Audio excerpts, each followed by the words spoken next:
Welcome back. It's a situation that can catch couples in a real trap. One person wants to talk it out, sort through the problem. The other doesn't. One half wants to maybe iron out an issue.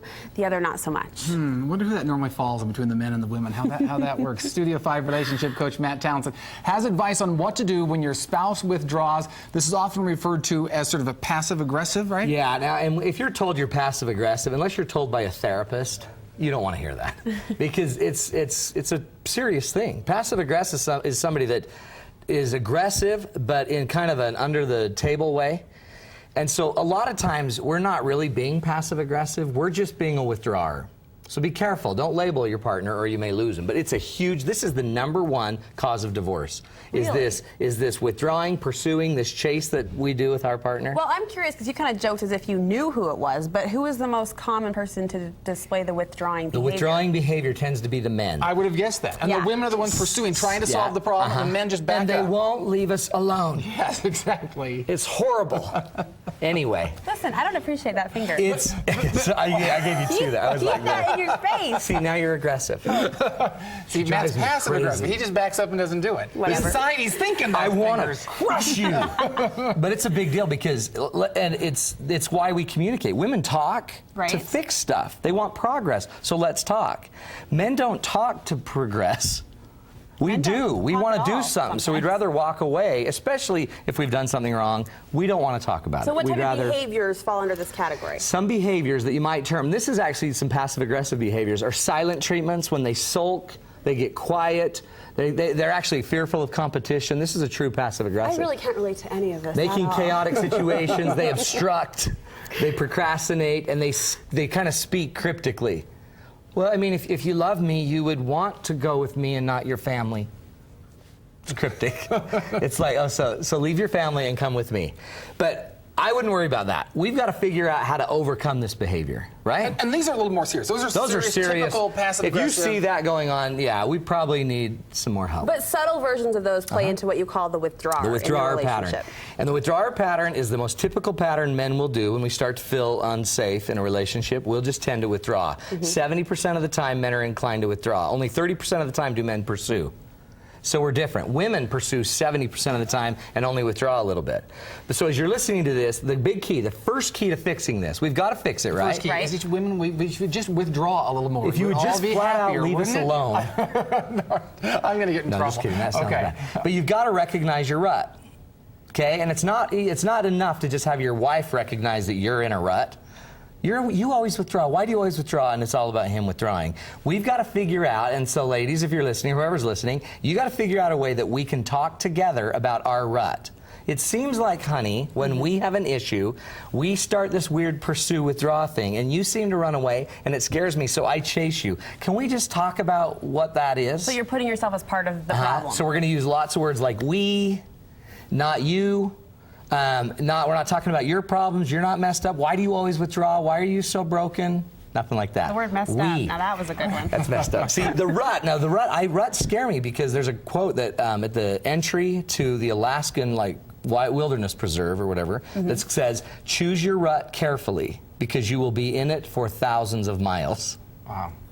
You in your marriage choose the rut. If your rut is to withdraw, you might be stuck in that rut. It's hard to get out of that for rut. a long time. That's basically what I do all day long is help people get out of the rut. First, I need you to talk about it. One way is tape this, bring your husband in and say, "Oh my gosh, I have realized that I'm too pursuing and aggressive with you, and I send you running." Kind of own it. Okay, so that's the second rule. Okay.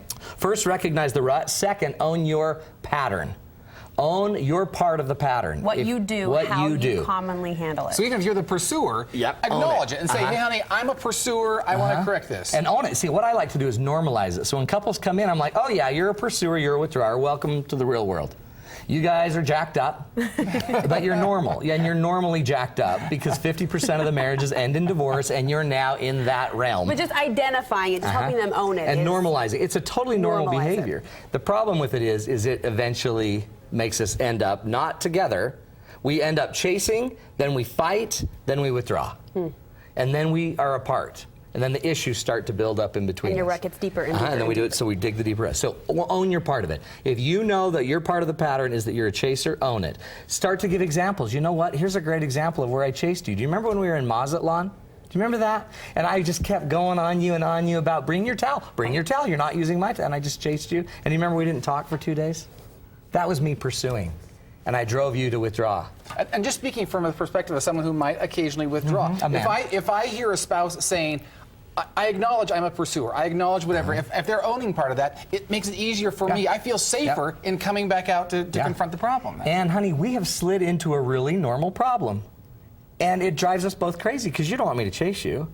And I don't want you to run. So we got to figure this out. Okay. The next one is, once you're to that point, you got to create and follow safety rules. That's how you're different. Safety rules for your relationship? For this situation. So we need to figure out, what are we going to do instead? The minute we notice we're in this weird pattern, what are we going to do instead? Set a plan.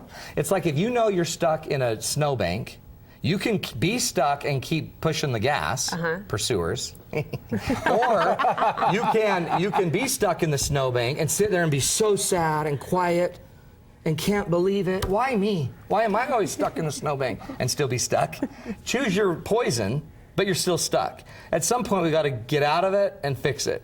So when you start to see you're stuck, we make a rule. So this is one of the big things we teach in the program is we show you how it's normal, we show you what the patterns look like, and we teach you what to do instead. You also say vital signs come into huge Vital signs are the keys of it all. What are vital signs? Vital signs. When you go to the doctor, they check your vital signs to see where you are, right? So the way we know where our partner is, if they're ready to become a pursuer or withdrawer, is we check their vital signs. There's 3 signs I look for that the minute you see them, you're going to know they're a pursuer is coming or a withdrawer. When you see negative emotion going up, when you see anger and frustration going up, when you see understanding going down, meaning the more confusing it's starting to get, and when you see trust dropping, you can predict in about 5 seconds, you're going to see the pursuer withdrawer come out. So the way I want you to start anticipating pursuer withdrawer is start noticing the vital signs. You can all walk in a house and feel that there's a change in the force. Something's not right. And you know it's going to hit the fan. And so instead of getting, what's wrong? Tell me. What happened? Is it, instead of pursuing, you might want to then go back to your rule.